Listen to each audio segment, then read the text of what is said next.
This is an International Women's Day special. I'm so excited about the conversation that I'm going to be having with my amazing guest, Tracey, today. If you are a female founder and you're wondering what one of the biggest blockers is today for the growth of your business, you want to get yourself a cup of tea or coffee now or something stronger, get comfortable and enjoy the next 45 minutes.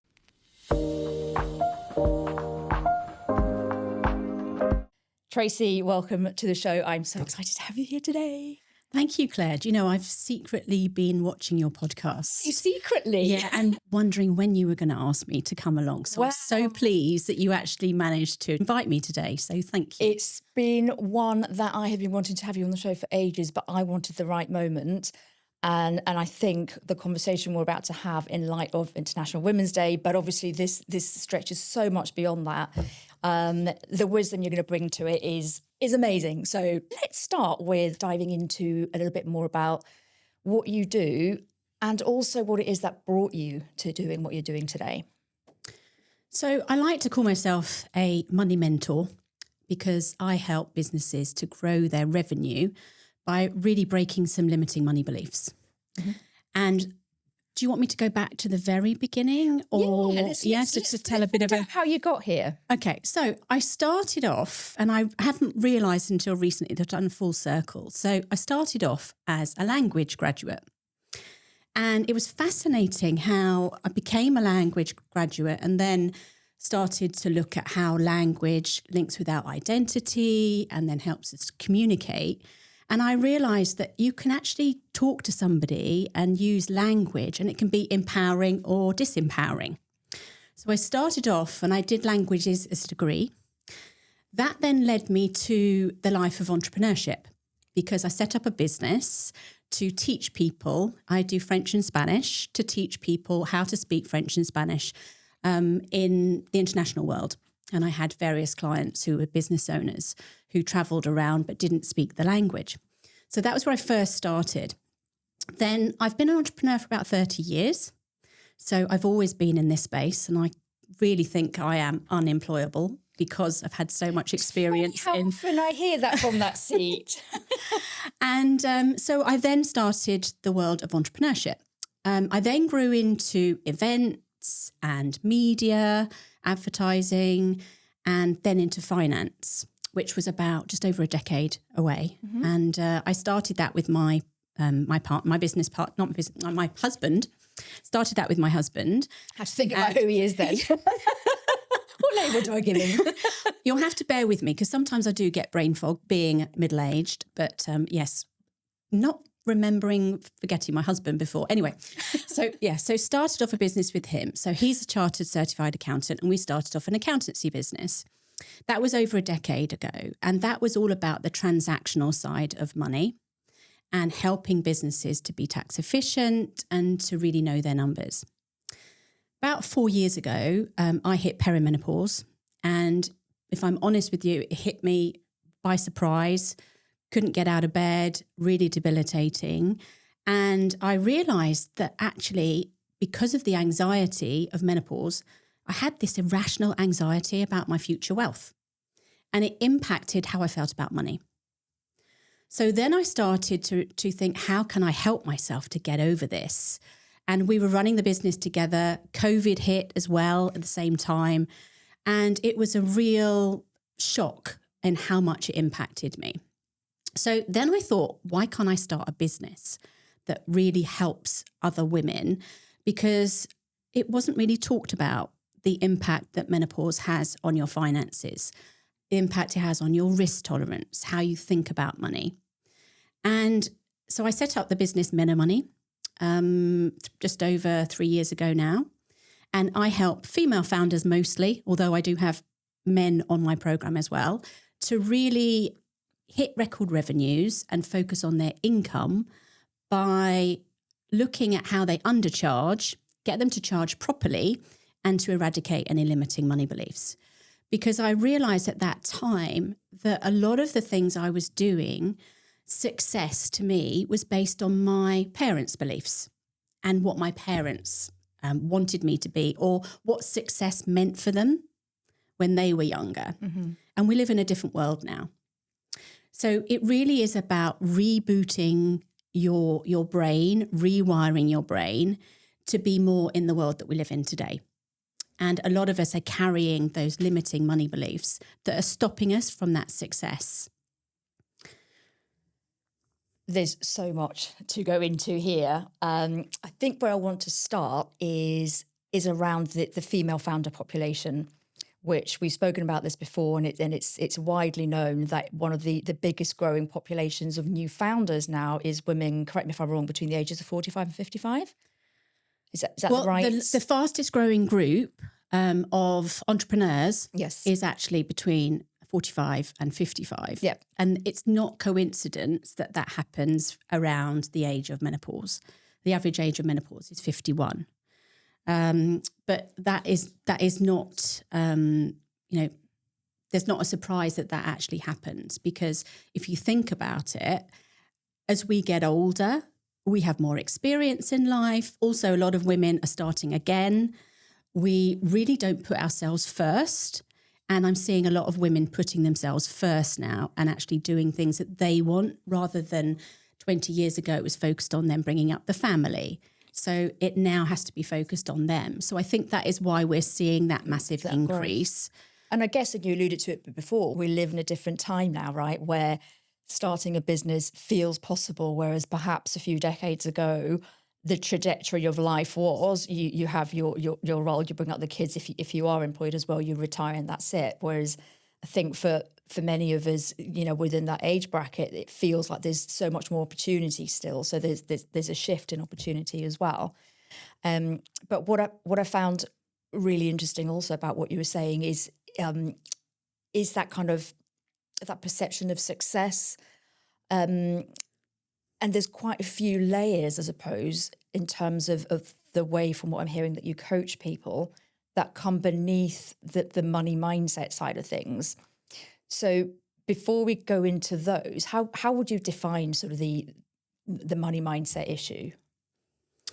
Well, money mindset is particularly for females. I think it's particularly prominent, but, limiting money beliefs are for all sexes and in all industries, because we have grown up, and as a child, you're like a sponge. So by the age of 7, you have actually created your relationship with money. So you could ask a 7-year-old whether their family was rich or poor. They would know about that.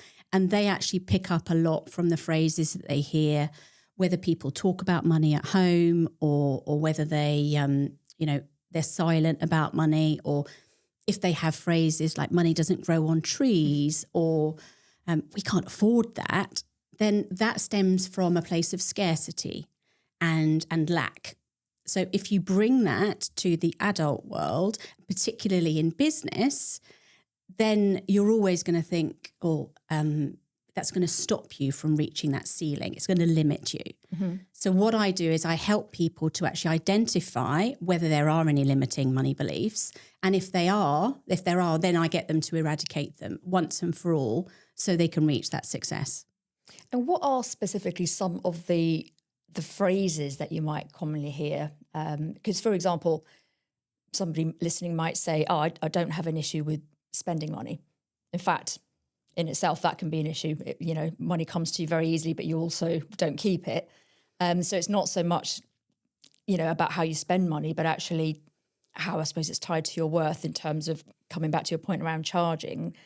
So what are some of the sort of typical phrases that somebody listening to might recognize in themselves to think, oh, okay, maybe I need to think about how I'm kind of thinking about money? Well, that's the amazing thing for my work, because a lot of people don't realise that this is actually stopping them, and that they even have any limiting money beliefs. But what I would recognise, somebody saying about prices, for example, if they're saying things like, well, if I increase my prices, then I'm going to lose clients, or I can't charge that, or I don't deserve to be that successful. Those sorts of phrases generally means that somebody has those limiting beliefs holding them back. Now, subconsciously, they may not be aware of it. Mm-hmm. So it's my job to really get them to identify it and then help them to eradicate it. I do that through forms of financial therapy and looking back at their childhood. What were the actual messages they were hearing? And then I teach them how to rewire their brain, and which is why the language comes in at the beginning to actually reframe the language that they're using from a disempowering sort of limiting belief to more empowering. So to give you an example, if somebody said to me, can't afford that, or even I'm broke, my business isn't doing very well, I can't afford that and I'm broke, then I would say to them, that makes it sound quite impossible and that's limiting you. So let's reframe that. And usually I say to them at the beginning, put at the beginning of the sentence, I'm putting small things in place to understand how I can better manage my money, for example. Mm-hmm. And if you say that to yourself and you repeat it, that will help you to move forward because that changes the perception. So rather than saying, I can't afford that, you say, well, I'm putting small things in place to manage my money better. That makes it feel that you're closer towards it. A lot of women that come to me say, I'm never going to have enough money to retire. And again, that makes it sound impossible, that you're never going to reach there. So I get them to reframe that. I have a bit of a system where I get them to identify the belief. We do that together. Then they find evidence for that not being true. Then we go on to the reframe and I help them to reframe it. And then it's like rinse and repeat. So that example would be, I'm never going to have enough money to retire. Putting something like, I'm going to put small things in place to have a good retirement. That could be pension advice or whatever it is. That just makes it feel more possible. And if you can use the language to help you move forward in business rather than staying stuck, then that language and your subconscious mind through repetition will help you to get there. And does that sort of sit next to, or is it the same thing as imposter syndrome, which obviously women typically are more known for than men as well? Do they sit side by side, or is it part of the same thing? Because imposter syndrome is obviously more about your belief about your own skill set, I suppose, and worth of doing things. But the money, does it tie kind of quite closely into it, the money mindset? I think they do tie closely, but often if somebody has imposter syndrome, then it is a sort of a set of beliefs that they've had for most of their life. But what I see is the limiting or the lack of self-esteem, particularly for women, is more prominent than men. And because of the way that they've grown up, that then stops them and that limits them to that success. But it's about really increasing their self-esteem and improving their self-belief so that they feel that they deserve it and they feel that they can achieve. And often that is the thing that's stopping them because in their mind, they've got these limiting blocks. And why do you think it's more prominent in women? Because the upbringing you're speaking of, if your parents were talking about money in a negative way, knowingly or not, and you're subconsciously picking up, that would have gone into a male brain just as much as a female brain, for example, with siblings. Why is it that it impacts women more in your experience than men in terms of how they then kind of move forward with their money mindset? I just think women generally find it difficult to really help them. I can't think of the word now. I think women find it difficult to value themselves and therefore stand up and say, I'm great at this. And whereas a man would be able to put his hand up and say, yeah, I'm really great at this, even though he's not necessarily the best. And I think that does come from growing up and the beliefs that we have. And I think with women in business particularly, because it's still quite new that women are at the top of their at the top of the road for their business, not the top of the road. What's the word? It's succeeding and doing great work at top of the ladder. Top of the ladder, yeah. So for women to be at the top of the ladder, it's still quite new.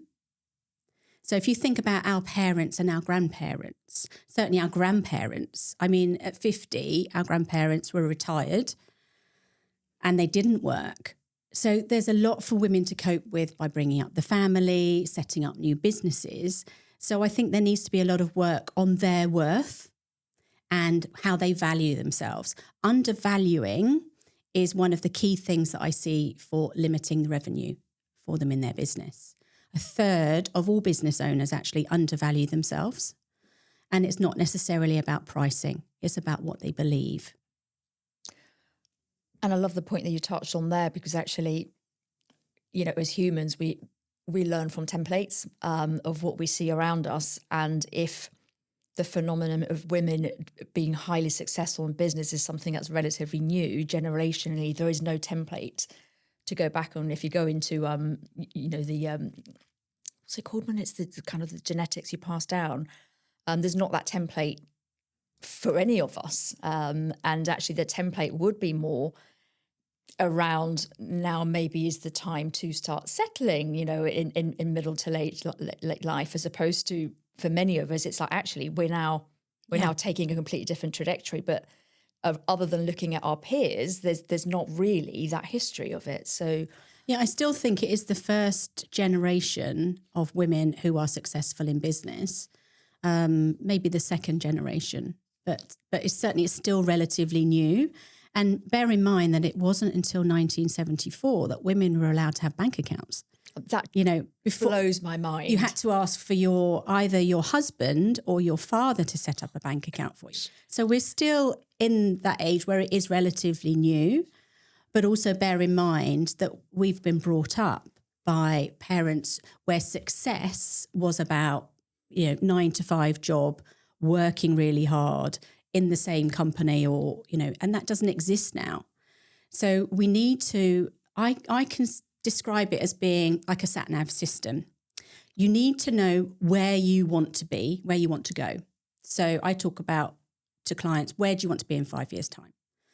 And often that's quite a difficult question for them to answer, because they think, well, I'm just, you know, just being reactive and just continuing.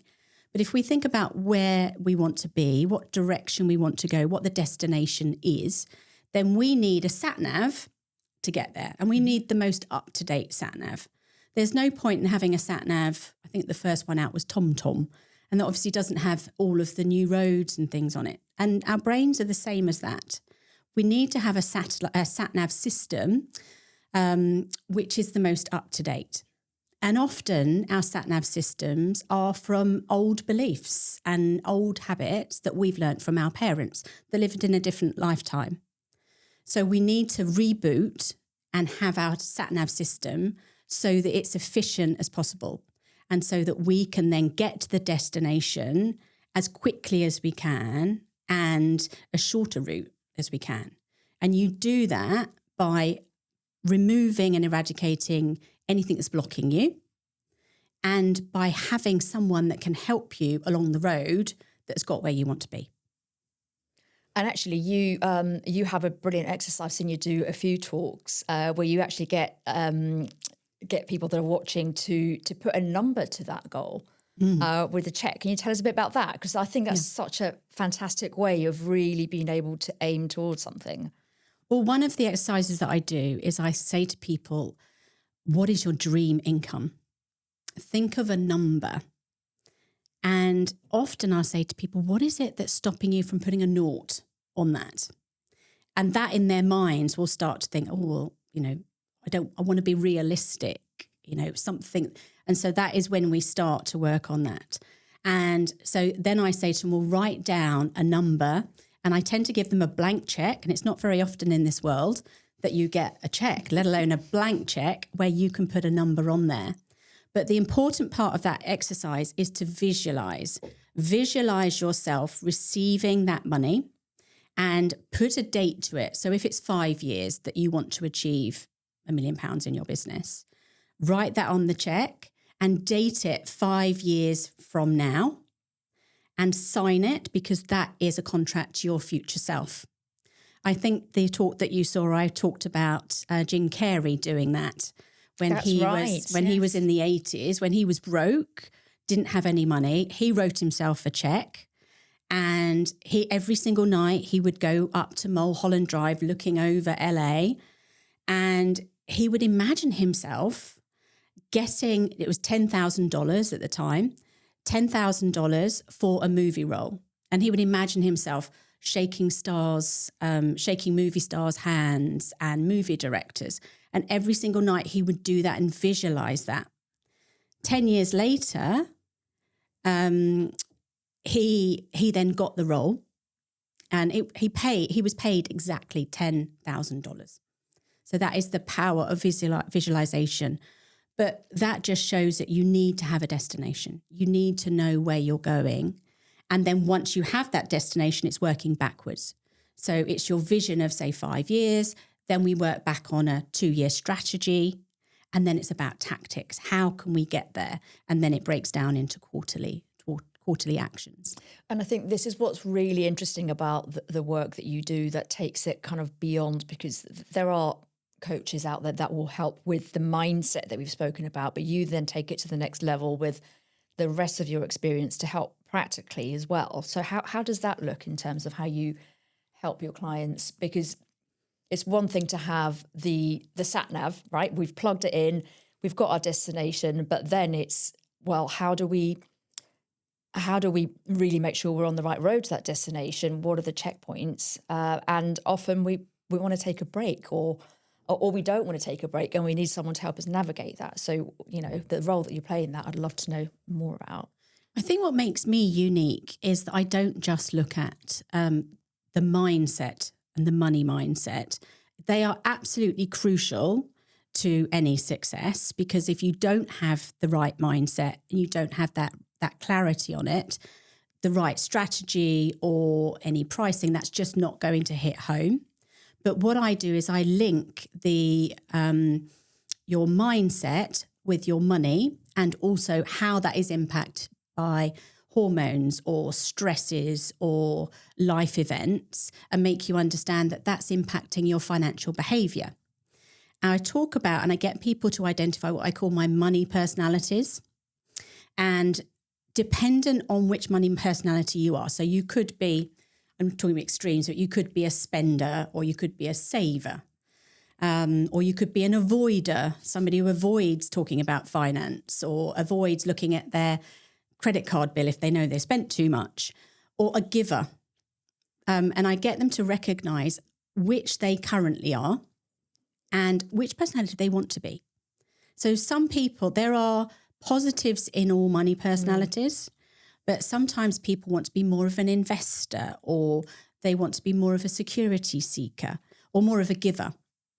And what I found in my work is that, particularly, I think in the UK, and it comes back again to females, we find it quite hard to say, I want this, or there are quite deep negativities about money. Often people will say, that phrase, money is the root of all evil. But actually, if you think about it, money actually is the root of all good, because if you have money, then you can become a giver and you can give that money out. But what I think people should do is look at it and think, if I want to be a giver, for example, if you think about money beliefs, if money is the root of all evil and people have negative beliefs about money, and they say things like, oh, well, Bill Gates doesn't deserve to have all of the money that he does. There are people in this world who are very greedy, but they're poor. Or there are people that are rich that don't give money and that are really strict with their money, and they're not givers. So any of those beliefs that we have, I think people, again, we don't recognise that subconscious about it. But in the work that I do, I think that most people have limiting money beliefs, and that belief about deserving and wanting money, particularly for women, is something that we don't talk about. If I was to get on stage and say, I love money, what would be the response? Generally, people would say, oh, So we need to talk. Tracey's been drinking again. So we need to talk about it more and understand that actually everyone is deserving of money. Everyone should have success if that is what they want, and there shouldn't be anything stopping them from doing that. And I'd like to just take it back to the specific audience of women, going back to your story of kind of perimenopause, menopause, and the kind of hormonal impacts, because there's something very specific there that happens around that age, that not only obviously are we changing hormonally, physically in every way, but there are lots of life circumstances that are happening around that time. And of course, to your point, they inevitably are going to impact how we see the business, how we see charging, how we see investing and juggling all of that. So what specifically do you see in the women that you work with in that age bracket around kind of that is impacted, I suppose, by that specific phenomenon of life, I suppose? So what specific things are you seeing that are maybe different to if you worked with, I don't know, a 25 or 30-year-old? I think the main thing that I see is that they undervalue themselves. And they have all of this experience because they have worked all of their life and they've had lots of life experiences. But often because they feel like they're starting again, they feel that they shouldn't charge so much, or they should over-deliver. So I think the main thing for women is undercharging and over-delivering, because they feel that they just don't deserve that success. And that comes through and it accelerates when the hormones hit, and it's like a roller coaster. So 1 minute they want real growth in their business, and then because of the hormones, they're restricting themselves, or it affects their risk tolerance, and therefore it impacts their financial behaviour because they sort of stop themselves and limit themselves. So I think the undervaluing, and therefore it leads to undercharging, and therefore they spend years just bootstrapping a business rather than potentially taking it to the next level. And if you look at investment, only 2% of investment goes to female founders. And there's a reason for that. And a lot of it is because of their mindset and because of that, the way that they feel about themselves and that they undervalue themselves. Which is a fascinating topic. And actually I had an investor recently that we had this conversation with, because I do think it's fascinating, and I genuinely think that figure is going to start changing. But there is work to be done around that. And so I think the work that you do is so important, because not only do you work as a coach and help these female founders, but you're actually out there building a brand, speaking and really raising awareness of it. And in fact, you recently won a competition and an award with quite a high profile entrepreneur. So can you tell us a little bit about that? Because I think it's really important for the listeners to understand that you're really creating a movement here beyond working with your clients. So that does actually link in as well to International Women's Day, because the prize that I won, so Small Business Sunday is run by Theo Pathetis, a former dragon. And it was his 15th year of doing this, but 80% of the winners are female. So that's quite an interesting fact. And obviously when he started it 15 years ago, that wouldn't have been the profile. But yeah, so I won every single Sunday between 5 and 7:30 in the evening. You can pitch your idea to Theo. It's a text that you send him on Instagram, LinkedIn, and also on X. And you basically summarize your business. It's a chance for you to say who you are, what you do, and why your business should be the winner of the Small Business Sunday. And I entered it, I'll be honest with you, I entered it in August. So I was doing it every single week. And it was on a Sunday night when I was taking my daughter swimming. Every Sunday we go swimming so that she washes her hair for school. So she's 12 and we get time as a family. So in the car, I was doing it in the car, and because you have to post it between 5 and 7:30 in the evening. And so I was writing it and rewriting it every single week. Anyway, I was doing it since August every single week. And my husband said to me the week before I won, he said, "Oh, why are you doing this again? You're never going to win." There's those limiting beliefs coming up. It surprised me actually because he's very supportive of everything that I do. But I think it just got to the point where he just thought, this is our family time. Anyway, the following week I did win. And then as a winner, you get the chance to pitch directly to Theo on a video. And it's 60 seconds for you to pitch who you are, what you do, and why you should win the pitch competition. I think there's about 4,000 winners in the group over the 15 years.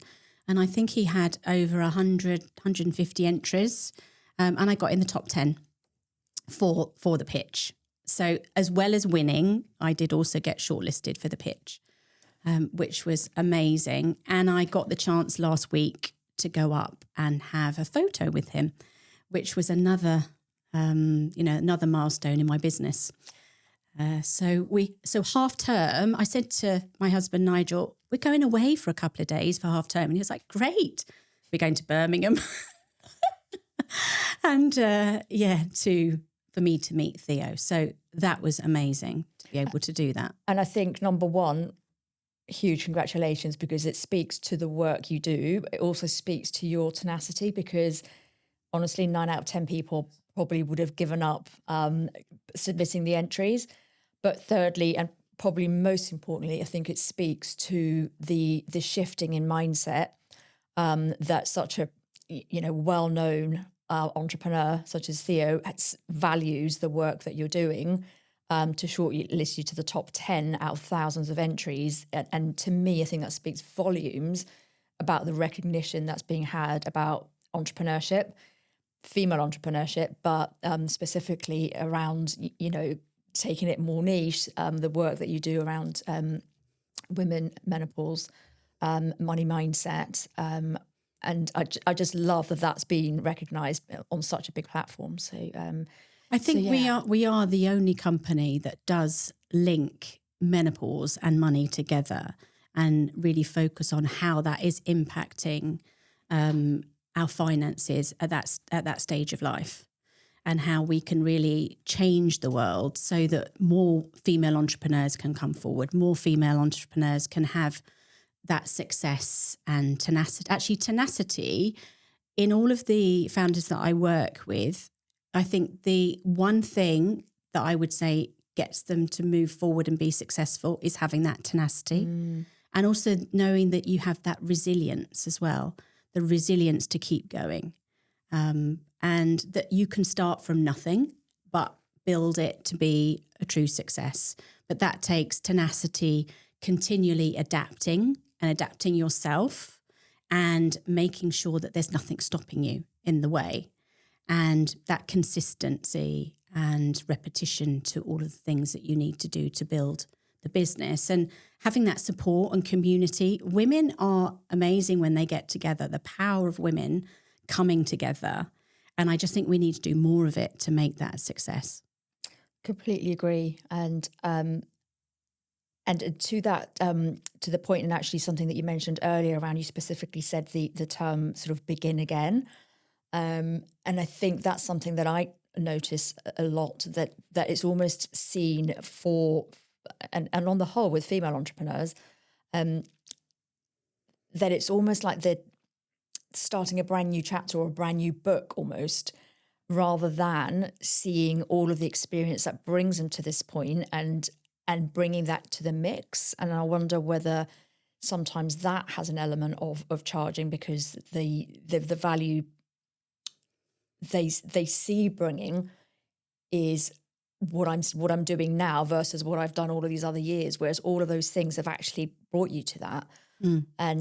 And the experience, even if it is slightly different what they're doing to what perhaps they did in a career beyond, there are so many things that can be brought to it. And I think that maybe speaks to what you were saying around that mindset that maybe it doesn't quite click, that there is so much to bring to the table that sometimes isn't that obvious. Well, sometimes it takes somebody who's independent to actually recognize, and I get women to actually write a list of everything that they've achieved, because that experience matters, and therefore your pricing should determine that.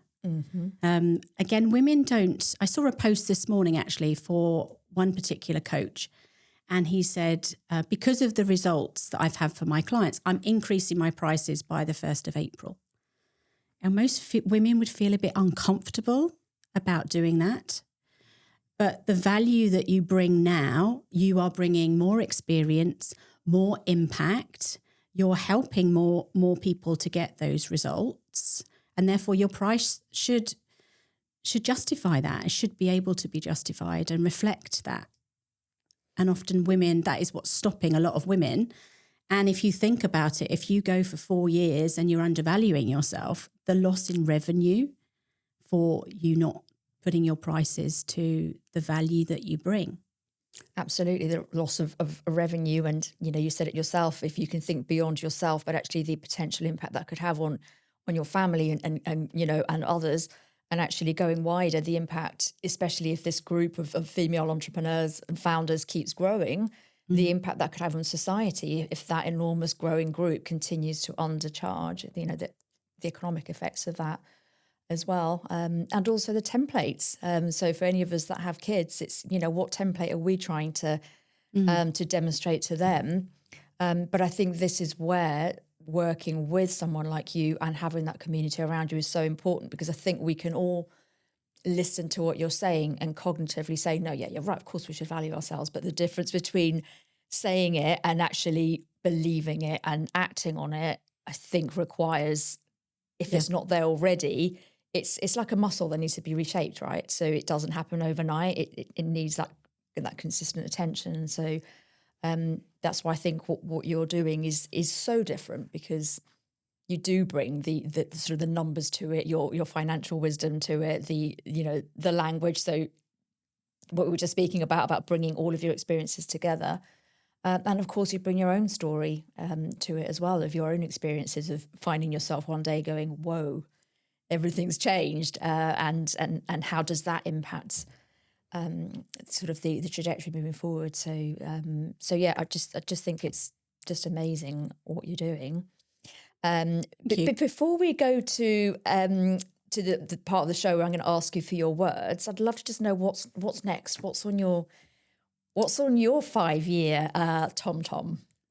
So I would like at the moment, I'm making a huge difference to businesses that I work with on a one-to-one basis. All of my clients have hit record revenues, and they have really shifted some of their limiting money beliefs. I would like to, so I'm at a growing stage. I'd like to scale it further so that I can help more women, so that we can have that, more women being empowered, more women to go into business, more women growing in business. So I'd like to scale it. So my next step is to get investment to help me to grow my digital program, and little bit scary, but an AI version of me, so that I can help women to reframe their money beliefs in multiple languages. Oh, fantastic. So, bringing your language back into it. So I obviously can speak French and Spanish, but I would like it to go global, because I think this is something that can help all women. There are limiting beliefs in all cultures across the world. So if I can help more women to do that and make a difference and really make that impact, that's going to be the next stage for me. So it's getting investment. I already have my SEIS assurance, and I'm talking about the community and other women having that powerhouse. I'm working with other female founders as well who are on that journey with me. So that is my next stage. And testament to the work you do, you know exactly the trajectory you're heading on, which is just fabulous to hear. So we're now going to come to the part of the show where I ask all of my guests to put one word into the cocktail of success. So brand mixology is all about mixing up the different elements that bring people success. And then on ice, it's the one thing that you want people to really stop doing and putting on ice. And I'm very intrigued as to the words you're going to pick today. So I would love to hand you a couple of pieces of paper and a pen. And if you can just talk us through your words. So my word today is going to be resilience, because I believe, particularly for women, that if you have that resilience just to keep going until you get what you want and to get that success, that is going to be the word that will get you there. Resilience. And you've just proven that with your story as well. So in it goes. And what would you like to put on ice? What do you want us to stop doing? I would like women to stop undervaluing themselves. Okay. And again, from the conversation that we've had, that comes in many different shapes and sizes and forms. But what it translates to is can be enormous frustration. And obviously the barrier. So to take it right back to the start of the show, the big barrier, if we're not prepared to think about, pricing and we're constantly, I guess, living in a now moment as opposed to thinking beyond, then the decisions that we make are not necessarily going to be ones that kind of aim for growth. So so I'd like them to stop undervaluing themselves, and stop undercharging so that they can charge properly and therefore hit the revenues that they want in their business. And if somebody listening right now could recognise from everything you said, yeah, I probably am undercharging, what's one message you would send them right now? Because I know the obvious thing is like put your prices up, but there are obviously reasons why they're not doing that. So is there one thing that you would... Well, actually, pricing is never really the problem. So the one thing that I would say is you really need to change your mindset about what you actually want and determine what you want, make that destination really clear, and change the language that you use. So rather than saying, oh, I'm never going to hit success in my business, actually change the language that you're telling yourself and that you tell others. Make it empowering. So have that shift from disempowering to empowering. And repetition and of that obviously then starts to shift that belief. Yeah, I have a system that I follow with all of my clients, and it's a bit cheesy, but it's called the Tracey system. So in order to get rid of and to stop undercharging and really charge properly, we need to look at our limiting beliefs. So the Tracey system is the T, target those limiting beliefs, so identify them first. Then reframe and rewire our brain. So we're reframing the language from disempowering to empowering, and rinse and repeat, as you said.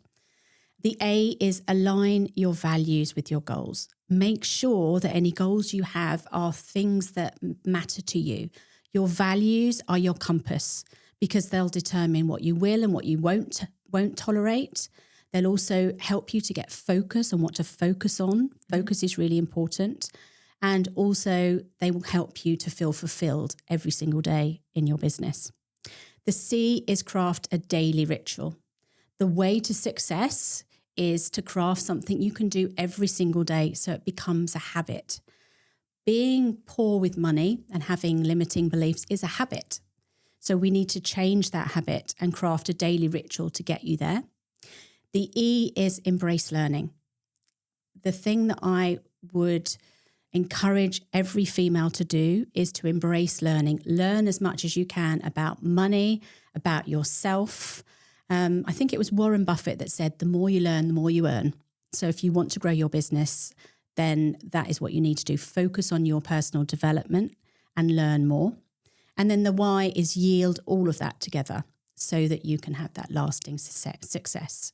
So that's the Tracey system that I teach in my program. And if anybody wants access to that, then I can put it in a link. Absolutely. I would love to get a link to that. So if anybody wants to, from everything you've said, work with you. I know also that you, in order to get this message out, that you do lots of talks, workshops, etc. So if somebody did want to invite you to a podcast or to speak in their communities, would the best place to be your website to find you in order to inquire about that? Menarmoney.co.uk, but I'm also on Champion Speakers website as well. So they could find me on there too. Fabulous. So there's something for people to work with you more directly, but also something for obviously the building of your message and community. And it's ironic that I put the word resilience because that is what I talk about. So that is my talk about financial resilience in midlife for women. And if they go onto this platform, are they able to see some of your footage? Yes. Yeah. There's my show reel on my website and also on the Champion Speakers website. Fabulous. So hopefully that's a way of tapping all sort of all ends of the business, as it were. But it's such a fascinating topic, and I genuinely don't think there's anybody out there doing quite what you're doing. And I'm just looking forward to seeing you. Already in the couple of years I've known you, I can see it going from strength to strength, and I've no doubt it will continue to go in that trajectory. So thank you, Tracey, for being with us today. Thank you. And look forward to seeing where Menomani goes next. Thank you very much. If you enjoyed this episode, I would love it if you'd subscribe and share it with somebody who's building things their own way too. This show exists to challenge the default path, to mix things up and create a brand, a business and a life we actually want. Thanks for listening. See you next time.